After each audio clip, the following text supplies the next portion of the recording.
siya po ay hindi po opisyal na empleyado ng NBI. Ngunit nung akin pong nagkaroon na po ako ng sariling investigasyon, lumalabas po na siya ay parang volunteer kasama po ng mga ahente po. No? Doon po sa katanungan kung alaw humawak ng baril, yun po kasi yung nakita na naglalakad, pinahawak. Pero yung actual naman po na pangyayari, wala naman po siyang access po doon sa baril na hawak-hawak po niya. So, sir, sorry, panghuli na lang. So, kasama po siya nung mga NBI agents na nag-assist sa GSIS? As a driver po ng grupo po. Yun po yung report sa akin ng mga NBI. But officially, he is not a member or employee po ng National Bureau of Investigation. Kasi po, sa mga operation po namin, just to educate po ang ating pong publiko, lahat po, pag operations po kasi, meron po talaga mga tinatawag na force multipliers, yung mga volunteer po. Para po kasi sa kakulangan po ng tao, tsaka meron po din kami tinatawag na mga alpha or assets, yan po na rin yung mga ginagamit namin to solicit intelligence report po para sa aming mga operations po. Ladies and gentlemen, the Palace Press Officer under Secretary Claire Castro. Magandang araw, Malacanang Press Corps. Ito po ang ating pahayag patungkol sa pangyayari sa Senado kagabi.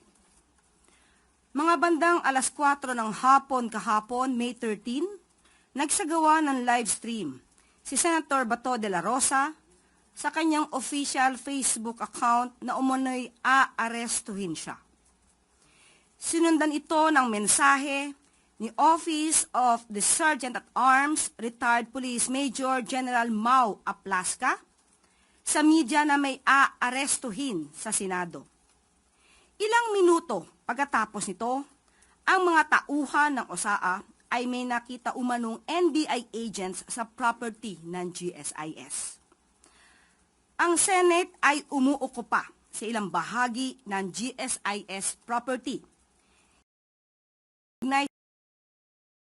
at opisina ng Senado. Ang susi upang mabuksan ang pintuan mula sa Senate papunta sa bridge na konektado sa GSIS ay hawak ng OSAA o Senado. Si GM Wick Veloso ng GSIS ay humingi ng assistance sa NBI para masecure ang kanilang premises. Ito po ay pinasinayaan ni NBI Director Atty. Matibag.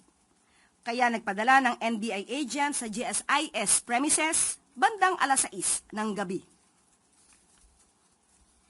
Pinagbigyan ito ng NBI at sa puntong ito gusto nating linawin. Una, walang assault na ginawa ang NBI agents sa Senado. At pangalawa, walang operasyon ang NBI o PNP na arestuhin si Senator Bato. Pero bago nito, noong nakita ng OSAA na mayroong NBI agent sa GSIS, katabi ng Blue Guard, nakita na agad na naka-gear up ang OSAA. Nag-vest at naghanda sa isang operasyon. Pagdating sa bridge sa GSIS premises, tinanong ng OSAA ang NBI agent na nakaupo, lamang kasama nga ang isang Blue Guard ng GSIS. Nagpakilala na NBI agents at nung nagsabi sila ng kanilang pagkakakilanlan, agad nagpaputok ng warning shot si Sergeant at Arms Mau Aplasca. At dahil doon, napilitan ding magpaputok ng warning shot ang NBI agent. As of 11:09 a.m., several sources confirmed that the Senator Bato, is no longer in the Senate premises. But we are still getting official confirmation on the report. At para po mabigyan tayo ng detalye, makakasama po natin si NBI Director Attorney Melvin Matibag at PNP Chief General Jose Melencio Nartates Jr. Magandang umaga po sa inyo lahat. Magandang umaga. Maraming salamat po, Yusek Claire Castro, at magandang umaga po sa inyong lahat. Yung pong sinabinanggit ni Yusek Claire Castro was exactly what transpired during po nung araw na yan kahapon po. No? So, siguro po kung merong lang mga katanungan, I will be willing to address your questions po. Magandang umaga po sa atin lahat.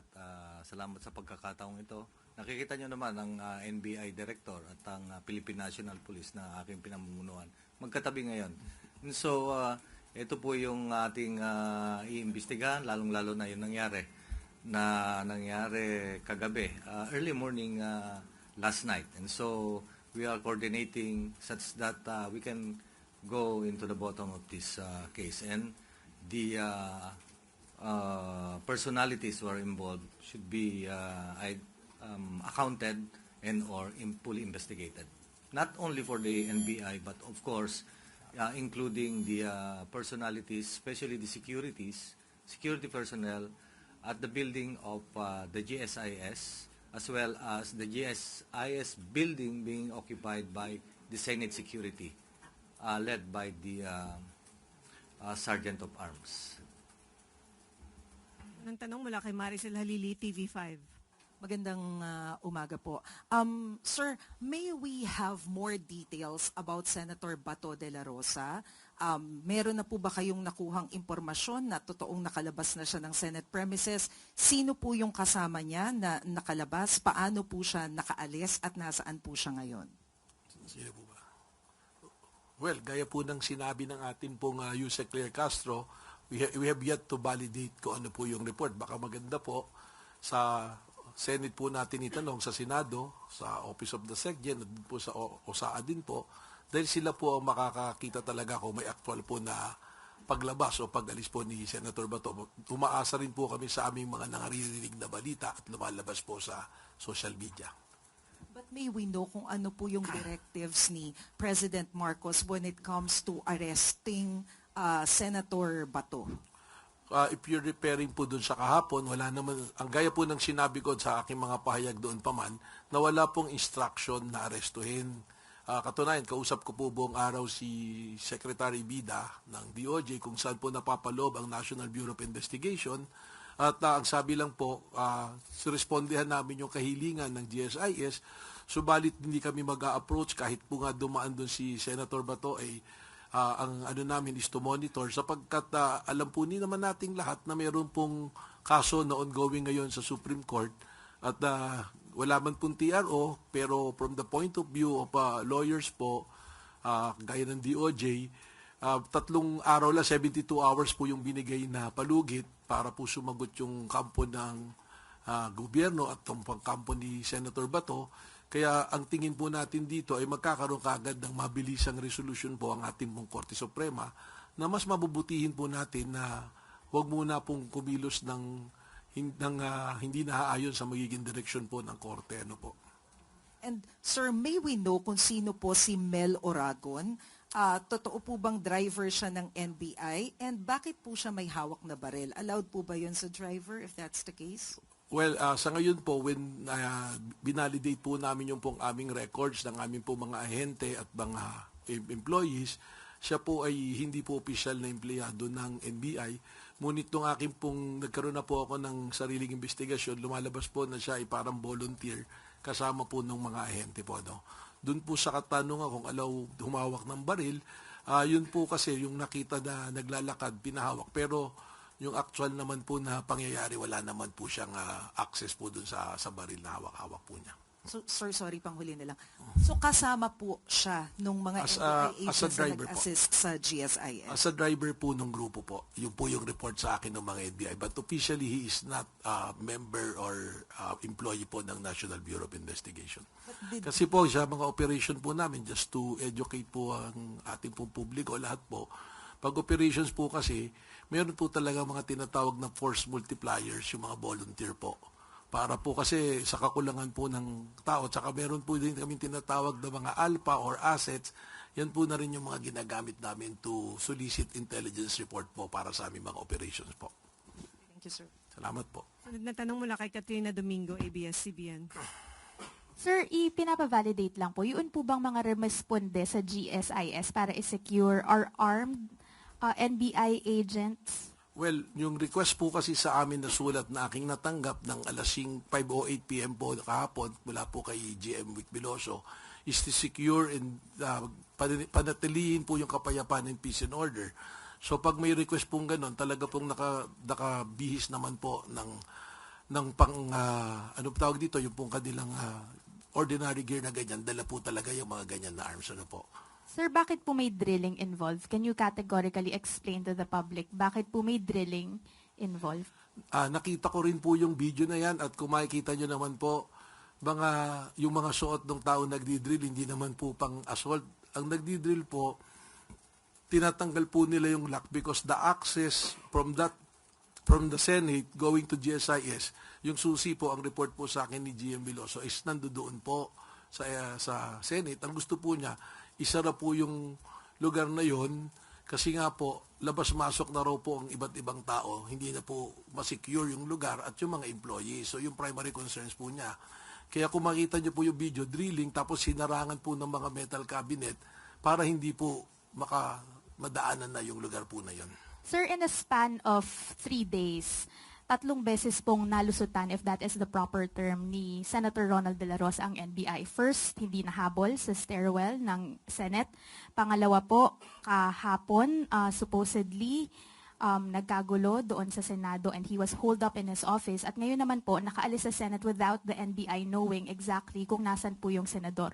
To what do you attribute these lapses or these discrepancies? Hindi naman po siguro lapses. There's an operational requirement po. Number 1, yun doon po sa Senado nung hindi po siya na-aresto. Naikwento ko na po yan eh. Kaya nga po ako humihiling ng buong kopya ng CCTV mula nung dumating siya sa parking kung kanino siya nakasakay na sasakyan hanggang sa pumasok. Dahil ang nakita na lang po nating video, yung takbuhan na lang yung habulan. Hindi po na ipakita ron na magsiserve na ng warrant, kakausapin na po si Senator Bato, tinakel niya po yung babaeng ahente. Kaya po nagkaroon ng takbuhan. At nung nagdeklara po ang Senado na protective custody nila si Senator Bato, minabuti po namin na irespeto yung sinabi na yun ng Senado sapagkat ang respeto po natin sa co-equal branch po na executive ay nandoon. Yung pong mga issue ng legal na wala namang ganong basihan, hindi na po natin po napag-uusapan. Kaya naman, nung dumating na po sa korte, na-validate naman din po yung naging desisyon ng NBI na wag pong arestuhin si Senator Bato. Ito naman pong pangalawa, ganoon na rin po yun, karugtong na meron pong pending na kaso sa Supreme Court and the strict instruction is wag pong arestuhin. And at the same time, ang gusto po ng ating pong pamahalaan, i-maintain na yung peace and order, mataas na po masyado yung po bang pagtatalo-talo, pag-aaway-away ng iba't ibang grupo. Ito naman po, hindi pa naman po validated kung talagang nakalis na po siya sa Senado at kung saan po napunta. Ma'am, sorry, last on my end for this round. Based on the premise or the timeline na nilatag po kanina ni Undersecretary Claire Castro, how convinced is the Executive Department doon sa mga swirling rumors na the chaos in the Senate yesterday was staged, allegedly? Well, that is a part of an ongoing investigation. Ipinasok naman po lahat yan. Sa ngayon po, magkatulong po ang NBI at ang PNP. Re-reviewin po natin yung mga footages kung may mga CCTV at we will use po yung atin po mga forensic capabilities para malaman po natin kung ano po talaga yung nangyari. Ano po. Sunod na tanong mula kay Ivan Mayrina, GMA. I address the question to the Chief PNP and the NBI Director. Sir, may we get a categorical answer related to sa tanong ni Katrina? Would you say that the incident at the Senate last night was staged for whatever reason? Kaya po nung sinabi ko, Sir Ivan, yan po ay bahagi pa ng ating ongoing investigation. Ang mapari lang po namin mailahad sa inyo, yung pong inilahad din ni Yusek Claire Castro na factual kung paano po nangyari. We'd rather not draw conclusion po sa isang ongoing investigation, but rest assured po that we have final result of the investigation ay papaalam po natin to sa publiko. Tama po yun. On the part of the Philippine National Police, katulad nung sinabi ko kanina, papasalamat ako, nandito ang ating Director NBI. In as much as the Philippine National Police, siya po ang maglilid ng investigation dito. And of course, we need to account kung sino ang may armas or sino ang security forces na nandun. Of course, meron tayong GSIS building, security, and nandyan na rin ang NBI na were requested to beef up the security at that building. As well as we have the GSIS building being occupied by the Senate. So, tinitignan natin yon. The security are, meron po tayong OSAA security, meron tayong PSPG to beef up the security ng OSAA. Actually, nagdagdag pa nga ng 10. Plus, security coming from the PSPG, these are the for VIPs, especially our senators. And security na uniform coming from the armed forces, particularly the Philippine Marines. So one by one, we are accounting them, and accounting as well as the usual interview investigation. Nanguna na of course ang ating USA and of course ang ating NBI nandito, and they will fully cooperate, especially in the usual investigation. And as of now, of course, there are about 20 personalities na nakita na. And it will be, these statements will be, i-compare po natin sa mga ebidensya, like for example, physical evidence, empty shells, lalo na yung ating CCTV footages. Sir, yung chief ng OSAA, si Mr. Mau Aplaska, is he under investigation? Or at least have you heard his version kung bakit ho siya agad nagpaputok base doon sa narration ng events? Yes, sir. The case is now being investigated by the Pasay Police Station, and in coordination and or with the CIDG. And the result is bibigay namin soon as na matapos po. Sir, panghuli na lamang po. Lagi ho nababanggit na si Mr. Mau Aplaska, former police general as well, ay mista ni Senator Bato. Bilang isang PM mayor din po. Tapos hindi maiwasang mamalisyahan, ika nga, na ngayon po nare-report that Senator Bato is already out of the Senate premises. Meron ho kayang relasyon, may kaugnayan ito, yung, the relationship of PM mayors and helping each other out? Well, on my part, I'm a graduate of Philippine Military Academy. Pagdating sa organization yun, of course, doon ako natuto. But, isa sa mga natutunan natin is, of course, isa lang like investigator. Let no person deter you from the truth. And to ensure that justice is done. Sir, last we na lang will po. ensure that. Last na lang po kay Director Matibag. Sir, kahapon kagabi sa pahayag ng Pangulo, ang sabi niya, tinawagan niya agad kayo, tinanong niya, may NBI ba doon? Sinabi niyo po wala. Pero nabanggit niyo po ba sa kanya na nagpadala kayo ng tao sa GSIS? Well, malinaw po yun. I think the President is referring to the Senate grounds kasi ang pumasok naman pong ulat talaga, nagbarilan sa Senado, hindi po ba narinig naman po niyo yun. Tapos sabi ko, nung tinanong ako, categorically... Isn't that an important bit of information, sir, that yes, the President would have... I'm going there po, Sir Ivan, I'm just laying down the premises. Pasensya na po kayo, po. Ang sinabi ko nga, I'm sure na wala po tayong tao sa Senate premises, sa Senate building po. Pero nag-request po si GM Vic Veloso na magpadala po ng NBI. So, yun po yung nangyari. Meron po tayong mga NBI doon po sa GSIS. Yun po yung sinabi ko. At yung sinabi ko pa nga, yung pong ibang NBI natin ay nasa labas po lang. At wala pong mga dalang armas. Kasi yun po yung mga intel personnel po namin. Salamat po. So, tatanong mula kay Hannah Sancho, DZAR. Good morning, sir. Para po kay Attorney Matibag. Sir, sinabi po ni Senator Amy, according daw po sa NBI agents na nakausap nila, na inutusan daw po sila ni President Bongbong Marcos directly at personally to arrest Senator Bato at all costs. Sino po, at kahit sino pa po ang mamatay, kahit sino pa ang madali, basta pasukin po si Bato, ngayon din, end of quote. Would you like to comment? Opo, unang-una po, sino po kaya yung NBI agent na kausap niya? Kasi kung nagre-refer po siya dun sa nahuli na driver, hindi po NBI agent yun, po. At pangalawa po, na mas importante, wala pong naging ganong utos si Pangulo. Sa totoo po, ang utos po ni Pangulo, through Secretary Eric Bida, wala tayong gagawing pag-aresto o mga pagpasok sa Senado po. sapagkat inirerespeto nga po natin ang prosesong nangyayari po sa Korte Suprema. Katunayan po, yung pong aking strict instruction sa mga NBI po na ipinadala po sa GSIS, na kahit makita si Senator Bato, just monitor at tingnan po kung ano bang yayari. Wala pong pang-aresto. Kaya hindi ko po alam kung saan po nanggagaling ang ating pumbutuing Senator Ivy Marcos. Ano po? And in another video po na pinost niya, she mentioned na sinabi daw ng NBI agent na ang utos daw ay galing kay NBI Organized and Transnational Crime Division's Chief Attorney Jerome Bomediano po sa kanilang operations po.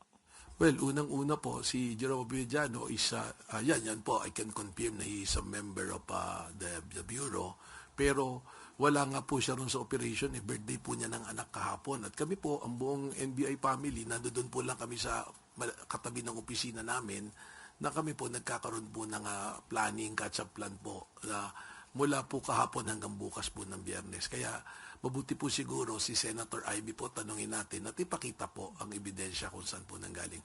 Kami naman po sa Bureau, bukas po kami sa investigasyon at katunayan, sinabi ko nga po kay General Natates, yung mga identify po na ating pong ahente na pumasok sa GSIS, ay amin pong isusumite sa isang malayang investigasyon po ng Philippine National Police po. Last question on my part, ma'am. This morning po, nag-post po si Senator Amy ng letter addressed to the President, and sinabi niya dito that in view of the serious allegations and without prejudging the outcome of any investigation, I respectfully urge the following officials to be temporarily relieved from their duties pending the completion of a full, impartial, and independent inquiry. NBI Director Attorney Melvin Matibag, NBI National Capital Region Chief Attorney Emeterio Dongalio Jr., and NBI Organized and Transnational Crimes Division Chief Attorney Bomediano po. Would you like to comment, sir? Well, that is the prerogative of the good senator. Pero tayo naman po, nagsisilbi po tayo sa pleasure po ng ating appointing authority at kung ano po yung mandatong ibinigay po sa atin.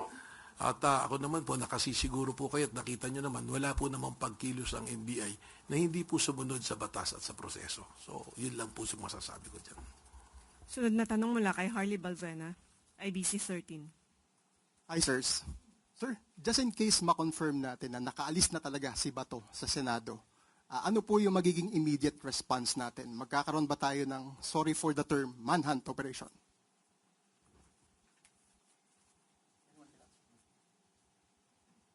Siguro po, agiintayin muna natin kung ano talaga yung nangyari doon, kung nakaalis na po talaga si Senator Bato. Pero just the same, there will be an interagency collaboration with the PNP, NBI, the law enforcement agencies, ang DOJ po, ang PCTC, at siyempre po always in coordination with the Office of the President bago po tayo makapagbigay ng talagang pahayag na sigurado pong gagawin.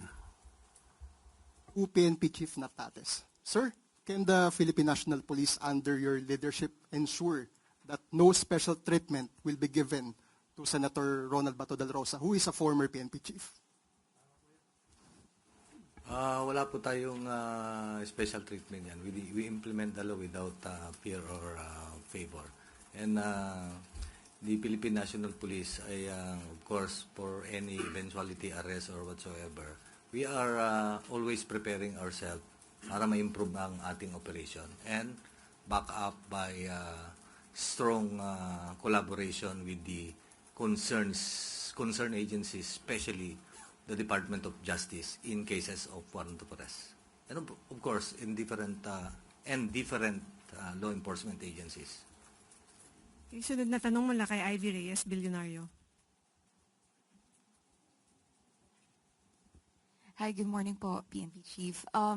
From your professional experience and capacity as PNP Chief, how would you assess the direction of the gunshots? Kasi po yung direction ay medyo mataas, tapos sa glass door, and it's just one location, sir.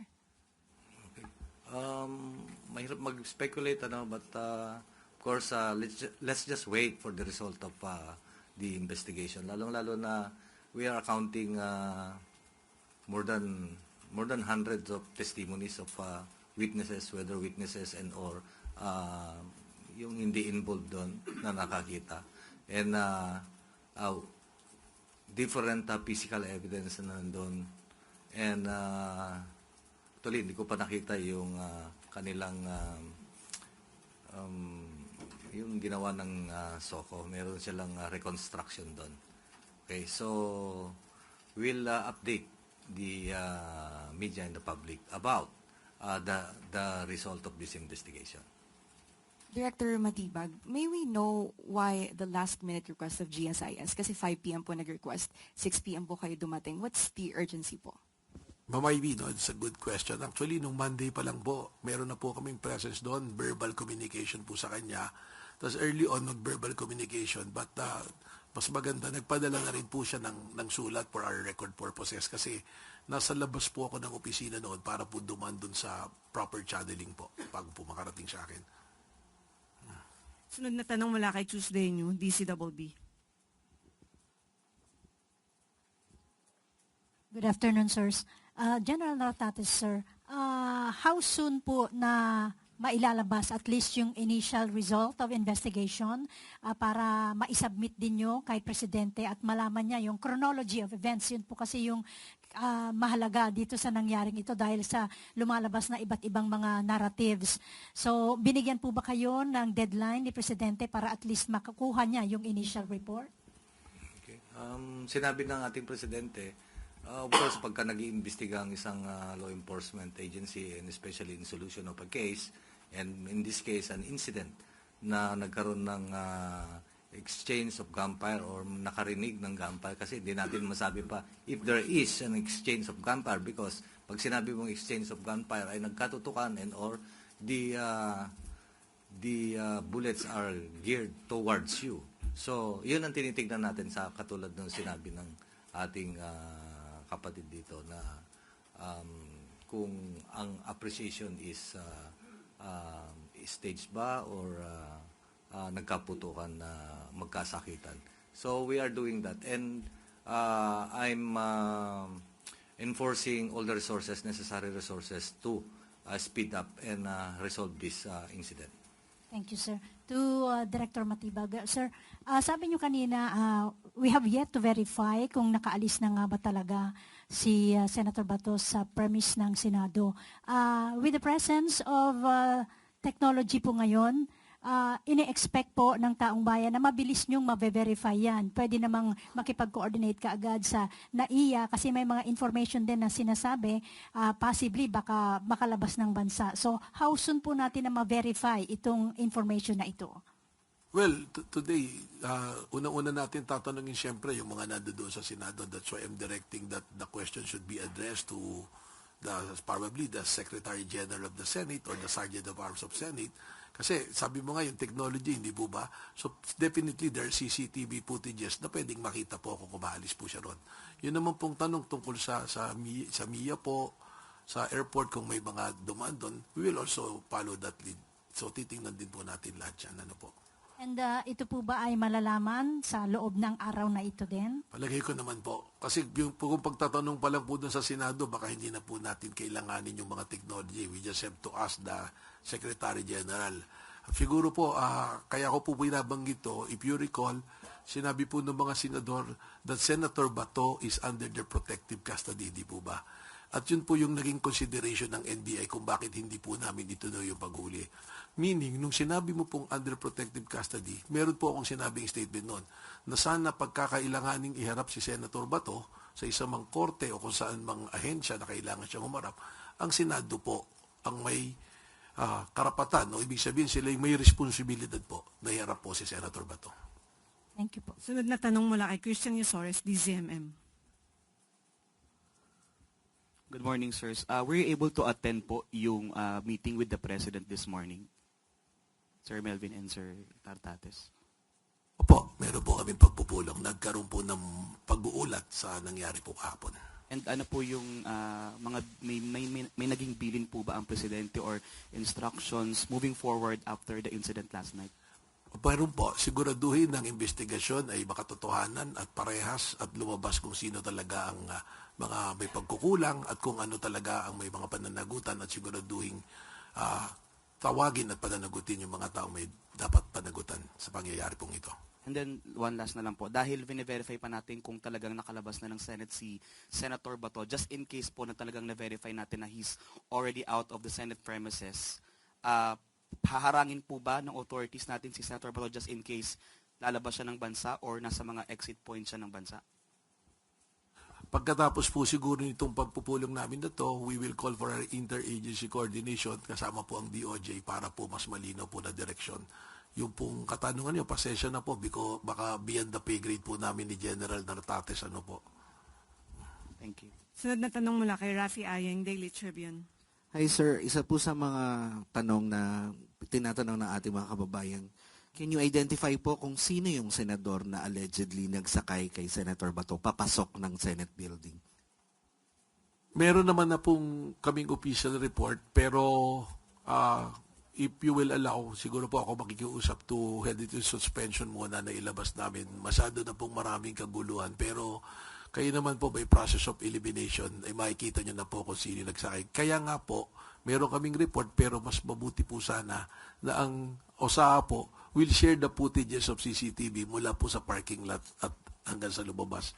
So we have been requesting po na ipakita yon dahil yung nangyari po nung Lunes, ang nakita lang po natin yung habulan na sa hagdanan eh.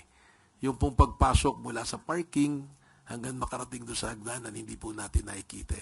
So baka pagka matanong din natin po sa Senado na baka pwedeng mabigyan po tayo ng kopya para makita natin kung kanino pong sasakyan na sumakay. Although, narinig ko po may admission na si Senate President na sa kanya sumakay. Well, mas maganda po talaga makita natin po yung CCTV. Ano po? And sir, yun nga, sa ginawang allegedly nga na pagtakas ni Senator Bato na sa Senado ngayon, ano po ang repercussion nun na para sa kanya? Kasi, di ba may warrant of arrest siya sa ICC. Ano po kaya ang magiging repercussion nun sa kaso niya?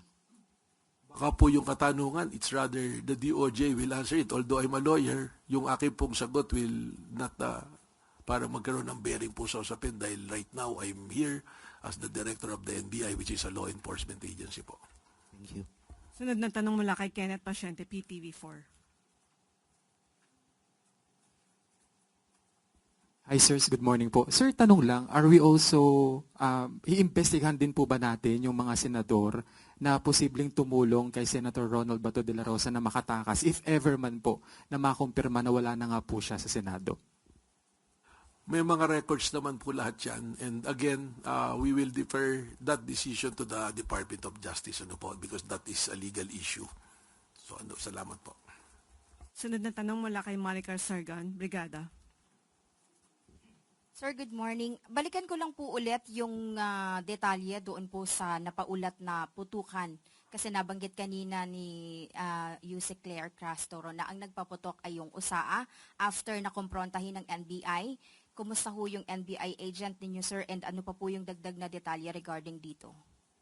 Unang-una po, nung nagkaroon po ng putukan na ganun, yung NBI po, nag-warning shot din po. Yun ang recollection sa akin. Pero after nag-warning shot, doon na po nagkaroon ng maraming pagputok na nanggaling po sa tapos yung ating pong NBI agent, umalis na po rin sa lugar, tumakbo na po. May kasama po siyang Blue Guard eh. So pares na po silang umalis. Okay naman po, pero ako po ay holding him para po madala po namin sa NBI yung kanyang firearms, pati po siya para po magkaroon po ng maayos na investigation po ang PNP po. May information na po ba kung ilan yung shots, ilang putok po ba yung... Yes, sabi po ng NBI, ang recollection niya parang 6 na warning shot yung kanyang pinuputok and yun po yung sinasabi niya. So, iimbestigahan din po ng PNP po yan. Thank you, sir. Huling tanong mula kay Eileen Taliping, Abante. Sir, good afternoon po. Kung sakaling napatunayan na nakalabas na si Senator Bato sa Senado, may pananagutan ba ang mga senador, lalo na yung nag-commit ng protective custody sa kanya? Again, yan po, ipoproseso po ng ating pong Department of Justice. They're the primary department to lead this. Pero ang sinasabi ko lang po, for my point of view, nung amin pong iniatras yung paghuli ng NBI, hindi po ibig sabihin ay hindi na namin na-arrestuin. Pero ang ibig sabihin po nun, nirirespeto namin po yung sinabi ng Senado na under protective custody. As a lawyer, I will speak na pag sinabing under protective custody mo, Ibig sabihin, ikaw ang responsable na ilabas yung tao pag hiningi po sa'yo. Yan Kaya po nga, yung mga nasa rules of court naman po yan. Ano po? Kaya nga sir, cargo mo pero nakawala sa'yo. So anong magiging repercussion yan kung sakali? Well, kung meron po mga pagtatanong, paglilitis, then evidence pa rin po eh. Magkakaroon pa rin po ng evidence. Medyo mahaba pa pong usapin na rin po yun. Ang nasasabi ko lang po ngayon kung ano po yung nangyari na, yun po yung pwede nating masabi po. Thank you. Salamat Malacanang Press Corps. Balik sa iyo, Yusek Claire. Magkakaroon lamang po tayo ng karagdagang katanungan. Kanina po ay nabanggit at natanong sa inyo kung ilang putok at nabanggit niyo po ay mula sa NBI agent. So after that, na nagkaroon din ng warning shot, nag-start ang OSAA ng warning shot. At after that, nag-warning shot din ng NBI agent. At pagkatapos na sabi niyo, marami ng putok ang nangyari. Kanino galing yung putok after ng warning shot ng NBI agent? So, ulat po sa akin ng aming ahente ay nanggaling po lahat sa miyembro po ng OSAA po. Mga po sila. Mga ilang putok po yung naitala sa kanilang pagkakaalala? Basta marami po. Hindi, mahirap po kasi sunod-sunod na po na putok yung nangyari based on the report po na binigay po sa akin. General Natates, meron po kayong info? Sa tingin ko po, not less than 30. But of course, we are investigating... Not less than 30? 30, sir? Not less than 30. Because it will be quantified dun sa CCTVs as well as empty shells that are recovered during the SOCO operation, as well as yung mga naalis pa. Why? Because doon sa CCTV, makikita naman natin doon may nagpulot ba ng basyo. Hindi natin ma-account. So we are fully accounting it. Sir, yung tinatanong kanina ni Ivy, yung putok ba ay galing sa, tama ba, yung direction? Oo. Galing ba from the Senate o galing from the GSIS premises? Okay. The barrier na nandun is pintuan, but close na yon. Yun yung kaninang nagsasabi ng drilling. Kaya doon sa pinto na yon is naglagay ng bolt.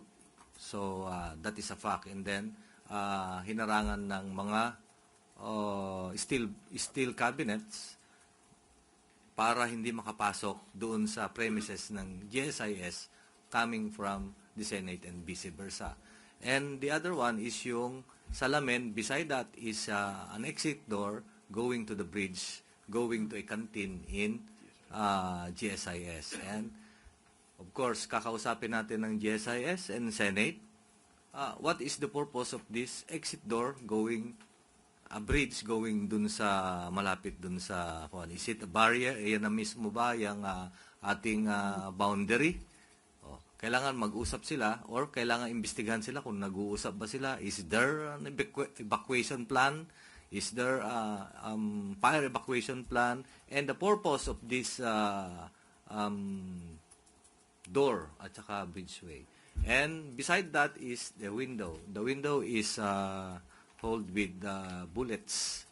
Okay, so hindi ko maano yung but initial appreciation of that is the bullets came from inside. Inside a Senate? Inside the Senate. Okay, thank you very much. Attorney Matibag, sabi niyo po, kinausap po kayo no May 11 regarding protective custody. Sino po ang nakausap tungkol sa protective custody? Yes, you're referring po siguro doon sa nangyari nung Monday. May 11, yes sir. Opo, nangyari po kasi noon, nung arrestuin namin, tapos 7:30 yata po yun, narinig ko na nag-motion si Senator Marcoleta na file ng resolution to put Senator Bato into protective custody. Nung narinig ko po yun, nagkonsulta po ako kila Secretary Bida na sinabi ko, siguro hindi na muna natin arrestuhin in deference also in respect to the Senate.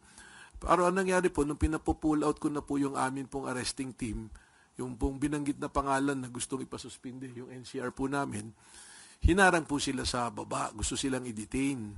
So, minabuti ko po na tumawag kay SecGen Dong Mendoza para kausapin, mag-negotiate na total we're pulling out, baka naman pwede nang palabasin kami.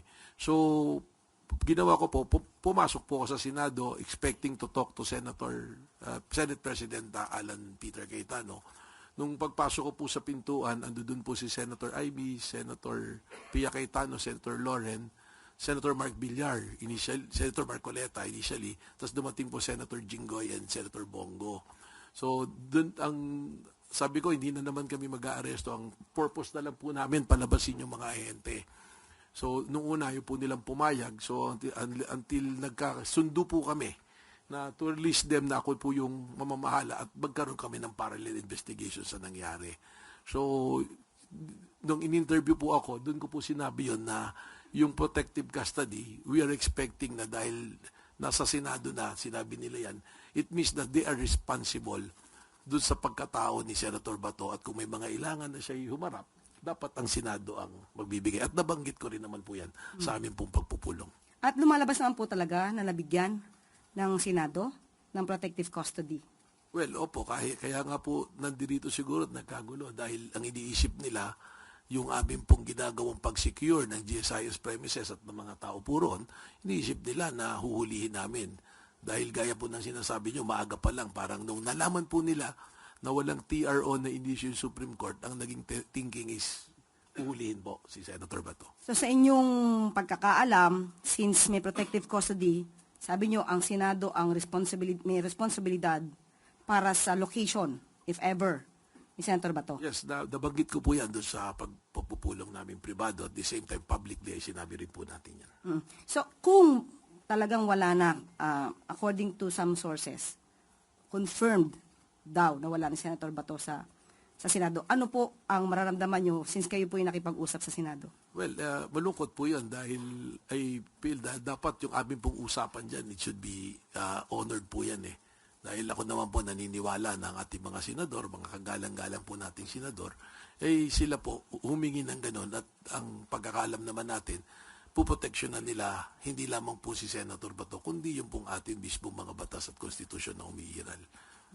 Katulad ng binanggit po ni Ivan, kung merong pagtingin yung iba mga kababayan natin na mukhang stage ang commotion na ginawa para palabasin si Senator Bato, meron po ba kayong ganong naulinigan? Well, I will be very honest, Yusek Claire, no? That's the sentiment of our NBI agents. Kasi nandoon kami, of course, hindi na rin lang para sa seguridad ng GSIS, kundi yung amin na rin mandato na siguraduhin na isang tao na may mandato de aresto ay malaman namin kung saan pupunta.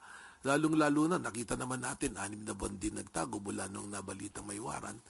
So, isa na po sa aming tinitingnan yon. Kaya naman po, doon sa ibang mga katanungan, tungkol doon, ang sinasabi ko lang, we will always defer to the judgment of the Department of Justice dahil sila po yung primerong ahensya na namumuno po rito. Maraming salamat sa ating NBI Director, Attorney Melvin Matibay, and of course, PNP Chief General Jose Melencio Natat. Matibay kasi. Okay. Nagsasabi po ng matibay, kilala ko po yun, Mama. Ano po ba? Ulitin po natin. Take 2. Okay. Maraming salamat kay NBI Director Attorney Melvin Matibag at PNP Chief General Jose Melencio Natates Jr. At tandaan po natin, ang bagong Pilipino ay para sa katotohanan at hindi para sa pagko-cover up. At dito po nagtatapos ang ating press briefing. Magandang araw para sa bagong Pilipinas.